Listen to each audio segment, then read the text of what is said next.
بتتولد في مركبة فضائية وبتعيش فيها 20 سنة.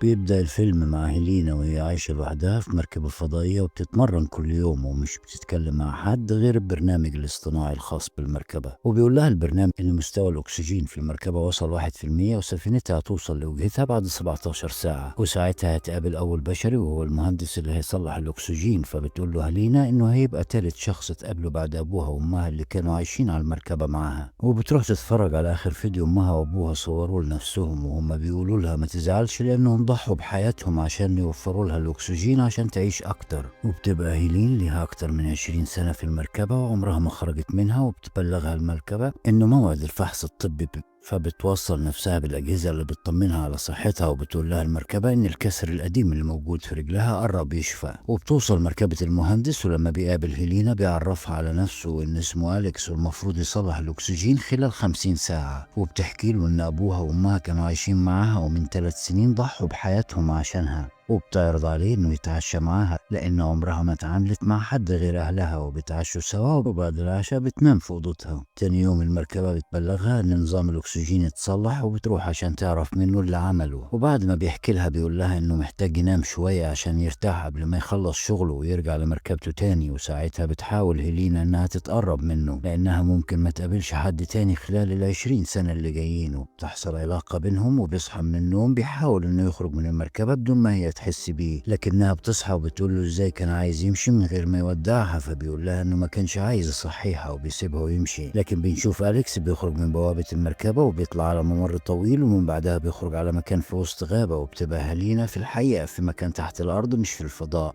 و20 سنة فاكرة انها في الفضاء. ويخرج من المكان وبيقلع بدلة الفضاء اللي كان لابسها وبيروح على عربيته وبيتحرك على مقر الشركة اللي شغال فيها واللي مسؤول عن المكان اللي موجود فيه هيلينا. وبيقابل مدير الشركة وبيسأله عن ركاب برنامج المحاكاة اللي موجودين في المركبة الفضائية، وان المفروض وظيفتهم انهم يعيشوا بواقعية في برنامج المحاكاة. والمحاكاة هي السبب ان الركاب متراقبة على مدار 24 ساعة بكاميرات مخفية. وأليكس بيسأله عن الناس الموجودة في المركبات وبيقول له ان برنامج المحاكاة ممكن ينقذ حياة البشر كلهم وانه ما بيعرفش معلومات عنهم. وبيطلب منه انه ياخد الملف الخاص بالمحاكي رقم 10 واللي المفروض هيروح له بكرة زي ما عمل مع هيلينا. فبياخد الملف لبيته عشان يدرسه، لكن مش بيقدر انه ينسى هيلينا واللي قالته له وانها قضت اكتر من 20 سنة على المركبة وفاكرة نفسها في الفضاء. ولما بيوصل البيت بيكون في خبر بيتكلم عنه وبيتقال فيه ان تاريخ اليوم هو الذكرى ال5 للحادث المأساوي الخاص بتحطم اول الطيارة بطقم كامل من الآليين كان سبب في موت كل الركاب الآليين اللي اخترعهم أليكس. وتوفى 207 شخص. وبيطلع على أوضة عشان ينام فبيلاقي فيديو لهيلينا اللي مسجلة وهو معاها وبتقول له انه المفروض تبقى سعيدة ان أليكس صلح مركبتها، لكنها حزينة انه هيمشي بسرعة ويسيبها وكانت تتمنى لو يفضل وقت اطول من كده. وبيفضل طول الليل يفكر فيها. وتاني يوم بيروح للمركبة رقم 10 وبيعدي على البوابة اللي بتوصله لهيلينا وبيفكر انه يروح لها، لكن بيرجع في كلامه وبيكمل شغله عادي. وبيروح في نهاية اليوم لعيادة الدكتور النفسي عشان يلاقي حد يتكلم معاه، وبتكون اللي قدامه شخص حقيقي لكن من غير ما يشوفها. وبيحكي ان في اطفال اتربوا طول حياتهم جوه المحاكاة وفاكرينها حقيقة ومش عارف يتصرف ازاي، فمش بتعرف الدكتورة تقول له وايه هو التصرف الصحيح اللي يقدر يعمله. بعد ما الجلسة بتخلص بيروح على بيته وبيفضل يتفرج على الفيديو الخاص بهيلينا. تاني يوم بيروح لهيلين وبيدخل مركبتها بدون ما يكون لابس البدلة، وأول ما بتشوفه بتستغرب إنه إزاي عايش من غير ما يكون لابس بدلة الفضاء بتاعته. وبيقول لها أليكس إنهم مش زي ما هي كانت فاكرة في الفضاء، إنما هم على الأرض برنامج محاكاة واقعي فضائي. وبترفض تصدق وبتطلب منه يخرج من المركبة ويسيبها. فبيوري لها الكاميرات اللي موجودة في المركبة وإنه فصلهم قبل ما يدخلها ولازم يخرجوا فورا من المكان. وبتبقى في حالة صدمة من اللي بتسمعه وبتخرج معاه وهي مش فاهمة اللي بيحصل. وأول ما بتخرج في ضوء الشمس بتبقى مش قادرة إنها تشوف الشمس بشكل طبيعي لأن جسمها أول مرة يخرج للشمس، لحد ما بتتحسن رؤيتها تدريجيا. تفضل تلمس كل حاجة حواليها. وبيطلب منها أليكس إنها تستخبى في الصندوق موجود في العربية عشان يقدر يخرج بيها من بوابة التفتيش. وبيبقى معدل الإشعاع الناتج عن العربية أعلى من كل مرة، فبيحضر أليكس نفسه للهروب من البوابة لو اكتشفوا هيلينا. لكن الجندي بيخمن إن سبب زيادة الإشعاعات هو البدلة اللي أليكس نسيها في عربيته، وبيتم فتح البوابة ليه وبيخرج منها بنجاح، وبيبعد عن المكان عشان يخرج هيلينا وبتطلب منه إنها تشوف أهلها، فبيقول لها إن ما ينفعش حد يعرف إنها برا المحاكاة، خصوصا أهلها، ده لو كانوا أهلها فعلا، لأن علماء عسكريين وأول ما بيعرفوا إنها هربت هيبلغوا عنها فورا وبياخدها فورا لبيته، لأن ملهاش أي مكان تروح له تاني، وبتفضل تتعرف على كل حاجة حواليها وبتسمع صوت الرعد فبتتخض. فبيقول لها أليكس إن كده الجو هيمطر، فبتخرج للبلكونة وهي فرحانة لأنها أول مرة تشوف المطر، وبتفضل تجري تحت المطر هي وأليكس. تاني يوم بيكون أليكس لازم يروح الشغل، فبيقول لهيلينا إنه هيغيب ساعتين بس، وبيسيب لها الخريطة فيها بيته، وبيطلب منها ما تخرجش أبدا من البيت ولا تفتح الباب لأي حد لحد ما يرجع ويخلص. وبسرعة بيروح على الدكتورة النفسية بتاعته وبيحكي لها اللي عمله، فبتظهر الدكتورة بشكلها الحقيقي قدامه وبتديله مفتاح شقة ليها مش بتستخدمها عشان لو احتاج لمكان يستخبى فيه هو وهيلينا، وإنه ما يتكلمش في الموضوع ده تاني لأن أحيانا بيتم تسجيل مقابلات عشوائية. وبيرجع من تاني على هيلينا وبيخرجها عشان تتعرف على الحياة وبيوديها للبحر،